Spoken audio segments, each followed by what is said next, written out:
अस्सलाम वालेकुम जी, welcome to car trader पीके। मैं हूं जीरक गिलानी। हम मौजूद हैं किया समा जेल रोड लाहौर पे और हमारे पास इस टाइम मौजूद है एक बड़ी रेयर, पूरे पाकिस्तान के अंदर सिर्फ एक ही शोरूम पे मौजूद गाड़ी, किया ग्रैंड कार्निवल 2025 फेसलिफ्ट।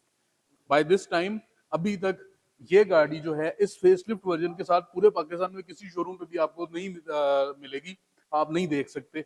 सिर्फ और सिर्फ जेल रोड लाहौर वाला जो किया समा के नाम से शोरूम है, आप सिर्फ वहीं पे ये देख सकते हैं। इनकी कॉन्टेक्ट डिटेल्स, एड्रेस वगैरह नीचे कैप्शन के अंदर, हम नीचे कैप्शन में और डिस्क्रिप्शन में दे देंगे ताकि आप विजिट कर सकें गाड़ी को। अब इस गाड़ी की हाईलाइट क्या है, ये गाड़ी और ये गाड़ी लॉन्च करने की वजह क्या है, इस गाड़ी को लॉन्च करने की वजह है इसकी फेसलिफ्ट। इसके अंदर और पिछली वाली गाड़ी के अंदर कुछ डिफरेंसेस हैं, लेकिन वो जो डिफरेंसेस है वो काफी ज्यादा डिफरेंस क्रिएट करते हैं।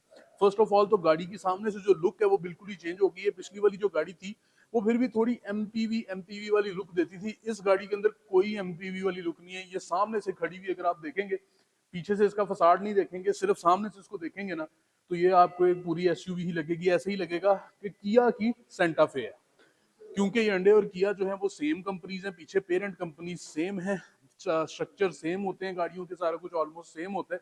इस वजह से हम इसको कह सकते हैं कि अगर ये गाड़ी पीछे से एमपीवी टाइप ना होती या स्टेशन वैगन टाइप ना होती तो ये गाड़ी ऑलमोस्ट ऑलमोस्ट सेंटा फे ही होती किया के अंदर।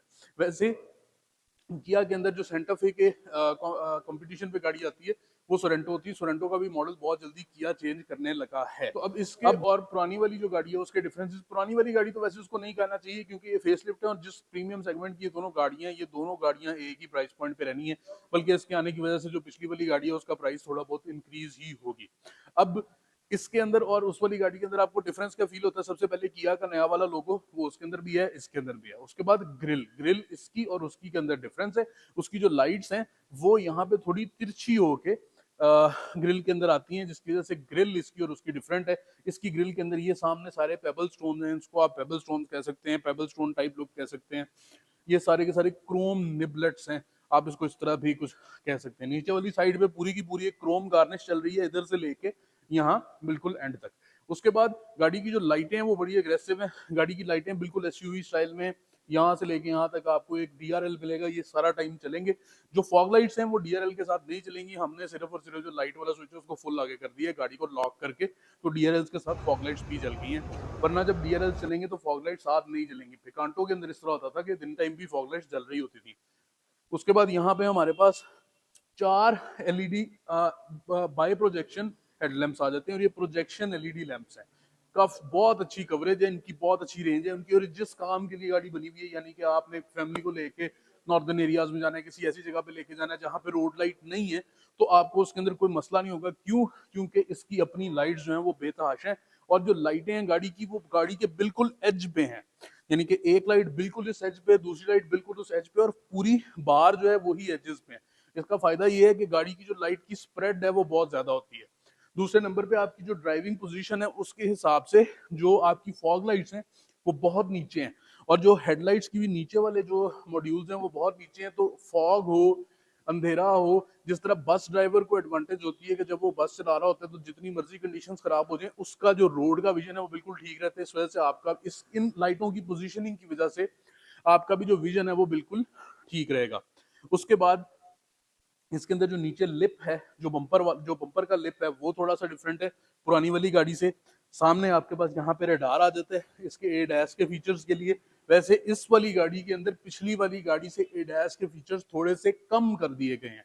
जो पिछली वाली शेप थी उसके अंदर 360 डिग्री कैमरा आता था और कुछ एडैस के फीचर्स थे जो ज्यादा थे, इसके अंदर वो कम है इसकी प्राइस को कंट्रोल रखने के लिए। लेकिन ये वाली भी गाड़ी और वो वाली भी गाड़ी दोनों जो है वो 11 सीटर गाड़ी हैं, तो प्रॉपर फैमिली कार है। और जिस बजट और प्राइस पॉइंट के अंदर ये गाड़ी अवेलेबल है, इस बजट और प्राइस पॉइंट के अंदर कोई भी और गाड़ी इस तरह की अवेलेबल नहीं है। दूसरे नंबर पे कोई भी इस बजट प्राइस पॉइंट के अंदर जो है गाड़ी अवेलेबल नहीं जो इतना कंफर्ट प्रोवाइड करती हो। ये गाड़ी आपको 1,75,00,000 रुपए की इनवॉइस और उसके ऊपर विद होल्डिंग टैक्स वगैरह डाल के कोई ऑलमोस्ट 185 की पड़ेगी, 185 की आपको गाड़ी पड़ेगी मार्केट में। लेकिन 185 के अंदर आपको पाकिस्तान के अंदर और कोई इस तरह की गाड़ी नहीं मिलेगी जिसमें 11 लोग बैठ जाएं, V6 इंजन हो और उसके बाद गाड़ी कंफर्टेबल हो। फॉर्च्यूनर आती है इस प्राइस पॉइंट में, फॉर्च्यूनर में आपको खड़ा लगेगा, आपकी कमर टूट जाएगी, इसके अंदर ये काम बिल्कुल नहीं होगा। दूसरे नंबर आगे चलते हुए, गाड़ी के अंदर V6 इंजन आता है 3500 सीसी, सेम 3500 सीसी वाला इंजन जो सोरेंटो में आता है, और जो पुरानी वाली जो इसी शेप का जो नॉन फेसलिफ्टेड वर्जन है उसके अंदर जो इंजन आता था V6, सेम इंजन है, सेम ट्रांसमिशन है, बाकी सारा कुछ सेम है। सिर्फ और सिर्फ जिस तरह ग्रैंडे पाकिस्तान के अंदर फेसलिफ्ट होती है तो उसके अंदर कुछ फीचर्स का डिफरेंस आ जाता है, कुछ जो है ना कॉस्मेटिक डिफरेंसेस आ जाते हैं, उसी तरह इसके अंदर कुछ cosmetic differences and that's about it. आगे वाली साइड पे चलते हैं। इस साइड पे हमारे पास 20 इंच के टायर आ जाते हैं। कॉन्टिनेंटल का टायर कंपनी की तरफ से डला हुआ है, इंतहाई कंफर्टेबल होता है। कॉन्टिनेंटल के टायर का की खासियत ये है कि ये टायर रोड नॉइज में बहुत कम होता है और कंफर्ट अच्छा प्रोवाइड करता है, लेकिन बहुत ज्यादा ऑफ रोड सपोर्ट आपको प्रोवाइड नहीं करेगा। आप वैसे भी इसके साथ इसको एक ऑफ रोडिंग व्हीकल नहीं समझ सकते। आगे चलें, आगे चलें तो यहाँ पे हमें इसके पियानो ब्लैक पिलर्स मिलते हैं। पुरानी वाली गाड़ी के भी ये वाले जो पिलर्स थे वो पियानो ब्लैक ही थे। इसके अंदर इस टाइम यहाँ पे इसके ऊपर टेपिंग हुई है क्योंकि गाड़ी डिस्प्ले वाली है। और इन तमाम गाड़ियों में hyundai और किया की जो नई गाड़ियां आ रही हैं उनके अंदर जो एक चीज नोटिसेबल है वो ये है कि पुरानी जितनी गाड़ियां थी hyundai की और किया की, तमाम के अंदर जो पेंट क्वालिटी थी उसके अंदर ऐसे लगता था कि ऑरेंज पील वाली फील आती थी, ऐसे जैसे माल्टे का जो छिलका होता है उसके बाहर की जो फिनिश होती है, गाड़ी की फिनिश तो स्मूथ होती थी लेकिन देखने में ऐसे लगता था कि उसमें छोटा छोटा छोटा छोटा डॉट डॉट है या कोई कुछ है जो कि उसको एक स्मूथ लुक नहीं देता। ये वाली जो सारी गाड़ियां, नई एलेंट्रा हो जाए, ये हो जाए, होप सो नहीं किया स्पोर्टेज के अंदर भी वो ऑरेंज पील वाली फील खत्म होके बड़ा खूबसूरत मेटेलिक पेंट आ गया। मर्सिडीज जो आती है नई, उनके अंदर भी इसी क्वालिटी का पेंट होता है जिस क्वालिटी का पेंट इस वाली जो ग्रैंड कार्निवल है उसमें है, एलेंट्रा में है, सोनाटा में। और ये नॉन फेस लिफ्टेड वाली भी जो है उसके अंदर भी पेंट क्वालिटी का इशू जो है ना वो एड्रेस कर दिया गया था। ये जो पेंट क्वालिटी का इशू है ये कम से कम 2 साल से खत्म हो गया हुआ है। अब इसके ये फ्रंट से जितनी चीजें इसकी चेंज हुई थी वो खत्म हो गई। हाँ, इसके रिम्स डिफरेंट है, साइड पे आ जाते हैं और अब आपको रिम्स दिखाते हैं। अच्छा जी, अब इसकी साइड पे आते हैं तो इसके रिम्स के ऊपर आ जाते हैं। रिम्स के अंदर सबसे पहले तो टायर कॉन्टिनेंटल का जो है हाई प्रोफाइल रिम है। लो प्रोफाइल जो रिम होते हैं they are notorious for being more jerky, यानी कि आपको जब खड्डा लगता है तो वो बहुत ज्यादा चीजें एब्जॉर्ब नहीं करते। ये जो है हाई प्रोफाइल टायर है, ये शॉक भी अच्छा एब्जॉर्ब करेगा खुद भी, और वैसे भी गाड़ी की जो सस्पेंशन है वो बहुत सपोर्टिव है। दूसरे नंबर पे 19 इंच का रिम आ रहा है। 19 इंच का जो रिम है इंतहाई खूबसूरत बना हुआ है, डुअल टोन है, क्रोम और पियानो ब्लैक के अंदर आ रहा है। बीच में किया का लोगो है, 5 लग नट्स वाला है। 6 लग नट्स वाले भी होते हैं इस सेगमेंट की गाड़ियों में, लेकिन ये 5 वाला है।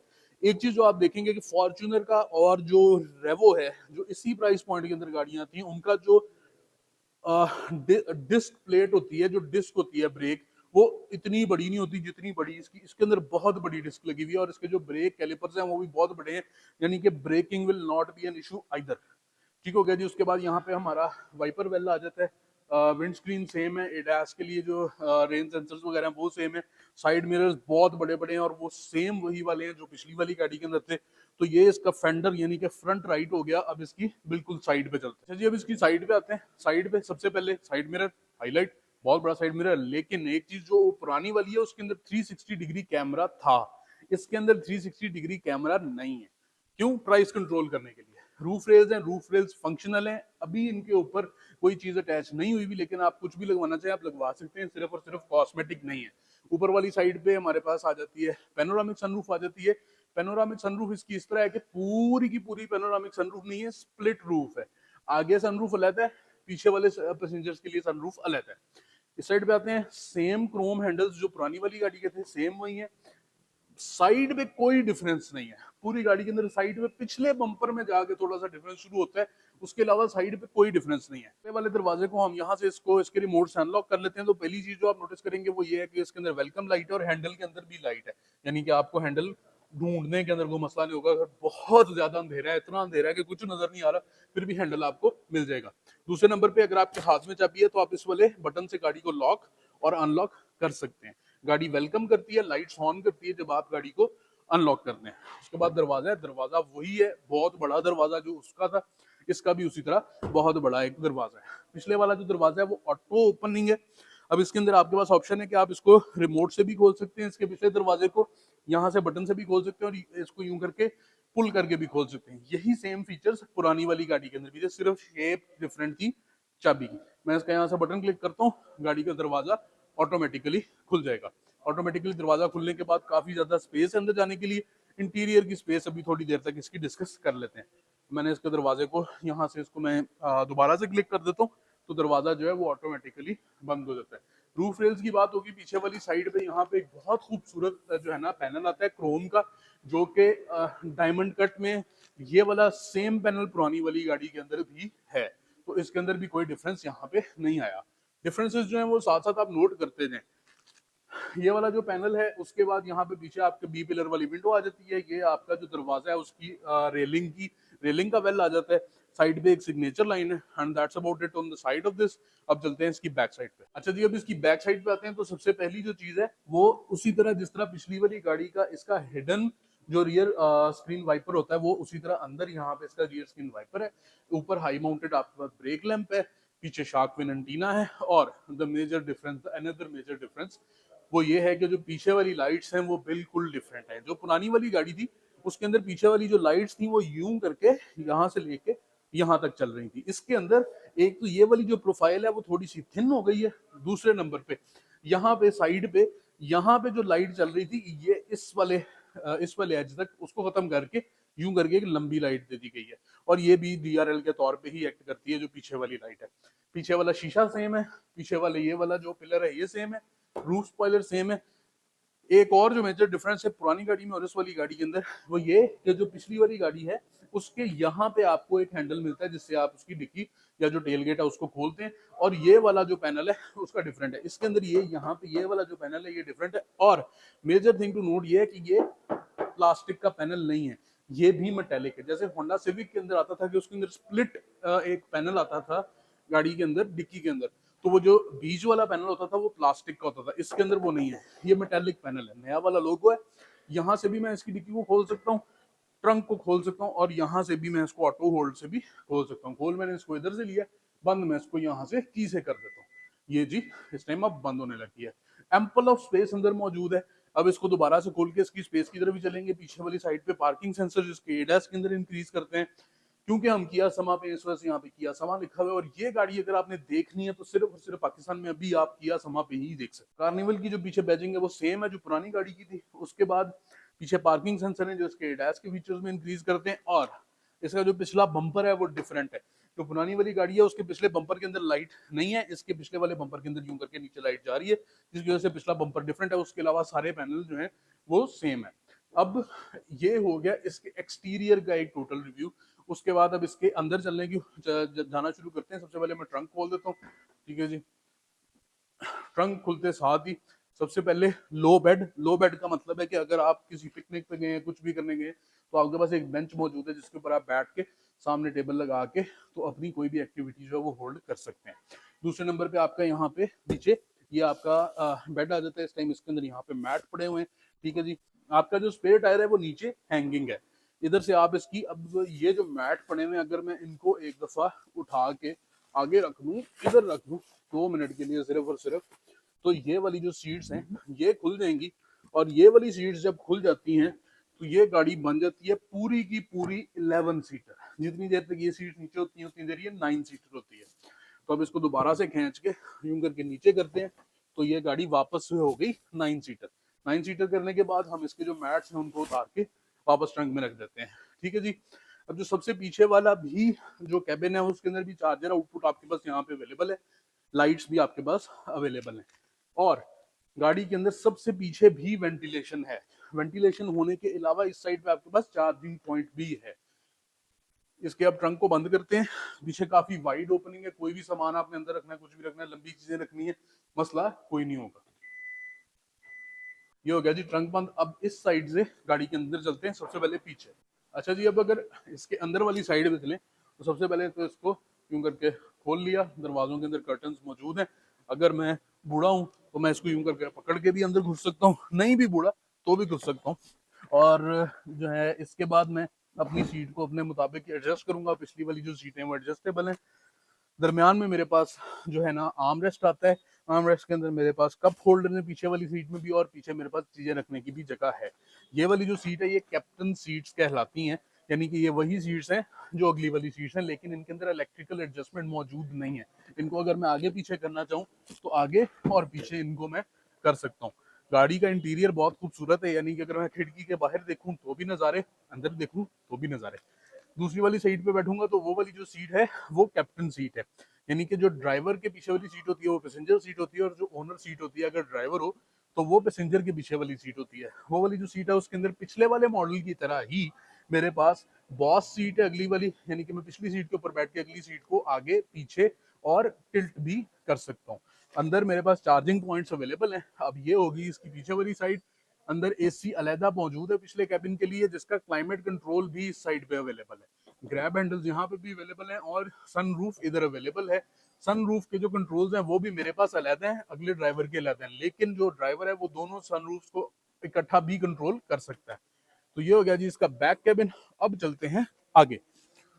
बाहर निकल के सबसे पहले तो जी इसको दोबारा से बाहर बटन से बंद कर लेते हैं, और अब इसके अगले वाले साइड पे चलते हैं। अच्छा जी, अब इसके आगे वाले कैबिन के अंदर चलें तो सबसे पहले दरवाजा खुलेगा, और जो एक ही डिफरेंस है इसके इंटीरियर के अंदर वो आपको नजर आएगा। पहला वो ये कि ये वाला जो पैनल जो पियानो ब्लैक हुआ करता था, अब वो सेम कलर का है जिस कलर का इंटीरियर है, लेकिन जो कलर है वो चेंज हुआ है, ये लेदर नहीं हुआ। सेम इसका जो है वो इंस्ट्रूमेंट क्लस्टर है। यहाँ की जो इसकी एम्बियंट लाइटिंग थी वो भी चेंज हो गई है। उसकी एम्बियंट लाइटिंग सिल्वर हुआ करती थी, इसकी ग्रीन है। डोर हैंडल सेम है, साइड वाला पैनल सेम है, सॉफ्ट टच है। अब मैं गाड़ी के अंदर अगर जाता हूँ तो सबसे पहली चीज मेरे पास यहाँ पे नीचे बॉनेट खोलने की जगह आ जाती है। इस साइड पे मेरे पास इंस्ट्रूमेंट क्लस्टर आता है। ऊपर से ट्रैक्शन कंट्रोल ऑफ होगा, ये मेरे दोनों दरवाजों के कंट्रोल हैं। ये मेरे जो हैं जो पीछे ट्रंक है उसका कंट्रोल है। और फिर पावर डोर ऑफ करने की ऑप्शन भी है, यानी कि मैंने पावर डोर अगर ऑफ करके तो इसके दरवाजे खुद स्लाइड करके खोलने हैं तो वो भी मैं कर सकता हूँ। अच्छा जी, इसके बाद इसकी हम सीट पे आ जाते हैं। सीट इसकी सेम वही वाली है जो पुरानी गाड़ी की है, लेकिन इसके अंदर एक डिफरेंस ये है कि जब मैं गाड़ी को ऑन करता हूँ तो गाड़ी सीट को मेरी एडजस्टमेंट पे ले आती, मेमोरी सीट्स होने की वजह से। ठीक है। और जब मैं गाड़ी को ऑफ करता हूँ तो वापस से जो गाड़ी है वो सीट को फुल पीछे कर देती ताकि मैं आसानी से बाहर निकल जाऊँ। तो ये इसके अंदर एक चीज आ गई। ठीक है जी। इधर से मेरी एडजस्टमेंट जो है वो सारी अवेलेबल है, आगे पीछे, गाड़ी की पूरी सीट ऊपर, गाड़ी की पूरी सीट नीचे, गाड़ी का सिर्फ अंडर थाई सपोर्ट ऊपर और नीचे। उसके बाद मेरी लंबार सपोर्ट आगे पीछे, और मेरी लंबार सपोर्ट को मैं ऊपर और नीचे भी मूव कर सकता हूँ। ये होगी जी मेरी सीट की एडजस्टमेंट। सीट की अंडर थाई लेंथ जो है वो ठीक है। सीट की अंडर थाई लेंथ को मैं एक्सटेंड नहीं कर सकता अलहदा से, जिस तरह कुछ किया की गाड़ियों के अंदर आजकल किया जा सकता है। अब इसके चलते हैं इंटीरियर की तरफ। अच्छा जी, अब हम इसके इंटीरियर के अंदर आ गए हैं तो सबसे पहले तो इस साइड पे मेरा जो डोर के कंट्रोल्स हैं वो हैं, यहाँ से मैं अपनी विंडोज क्लोज कर सकता हूँ। और इसके अंदर एक बड़ी अजीब सी चीज़ है कि जब विंडोज को आपने लॉक किया होता है तो गाड़ी के अंदर जो लाइट्स हैं वो भी ऑन ऑफ नहीं होती। तो फर्स्ट ऑफ ऑल तो ये हो गया जी। इस साइड में मेरे गाड़ी के सेंट्रल लॉकिंग के कंट्रोल्स हैं, इधर से मैं इसको दोनों साइड पे किसी साइड पे भी करके उस वाले साइड के मिरर को एडजस्ट कर सकता हूँ। उसके बाद यहाँ पे मेरी एम्बियंट लाइटिंग आ गई, डोर हैंडल, मेमोरी सीट्स, और मेरा आ गया डिजिटल डिस्प्ले। जो डिजिटल डिस्प्ले है इसका लेआउट डिफरेंट है। इसका सबसे मॉडर्न लेआउट है जो किया EV5 के अंदर आता है, ये वही वाला लेआउट है। ठीक है जी। इसके अंदर मेरे पास स्क्रीन है, ये मेरी जो है ना सेंस रिफ्यूलिंग वाली एवरेज है। ये मेरी जो है ना वो आगे रेडार के साथ जो है ना मुझे वो शो करेगी। ठीक है। उसके बाद ये इसकी दो स्क्रीन हैं टोटल, और ये इसके अंदर मेरे पास अडाप्टिव अडाप्टिव क्रूज कंट्रोल आ गया। ठीक है जी। और उसकी मैं से जो स्पीड है वो सिलेक्ट कर सकता हूँ। मेरे पास यहाँ पे पेडल शिफ्टर्स आ गए। ठीक है जी। पेडल शिफ्टर से मैं अपने जो गेयर्स हैं वो ऊपर नीचे मूव कर सकता हूँ। इस साइड पे मेरे पास RPM मीटर आ गया, इस साइड पे मेरे पास स्पीडोमीटर आ गया, and that's about it for this. अगर मैं ड्राइव मोड यहाँ से चेंज करता हूँ तो स्पोर्ट मोड पे अगर मैं जाता हूँ तो स्पोर्ट मोड पे जाने से सिर्फ और सिर्फ स्पोर्ट मोड इंगेज हो जाता है। यंडे और किया की जितनी नई गाड़ियां उनके अंदर पता नहीं क्यों, लेकिन जो स्क्रीन के डिस्प्लेज हैं वो बहुत ज़्यादा चेंज नहीं होते। ठीक है जी। ये इको हो गया, ये नॉर्मल हो गया। लेकिन मुझे लगता है एक चीज़, और वो ये है कि अगर मैं इसको होल्ड करूं सेटिंग्स में जाके इसका मीटर चेंज किया जा सकता है, इसका लेआउट चेंज हो जाएगा। इस साइड पे मेरी जो है ना रेंज आ रही है, इस साइड पे मैं किस गियर में हूँ वो आ रहा है, और that's about it for the meter. ऊपर मेरी लाइटें आ रही हैं।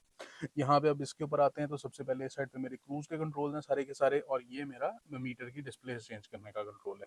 इस साइड पे आते हैं तो यहाँ पे मेरे सारे मल्टीमीडिया कंट्रोल्स हैं, एंड्रॉयड ऑटो और एप्पल कारप्ले के लिए यहाँ पे मेरे पास वॉइस कंट्रोल है, और ये इसका स्टेयरिंग हो गया पूरे का पूरा।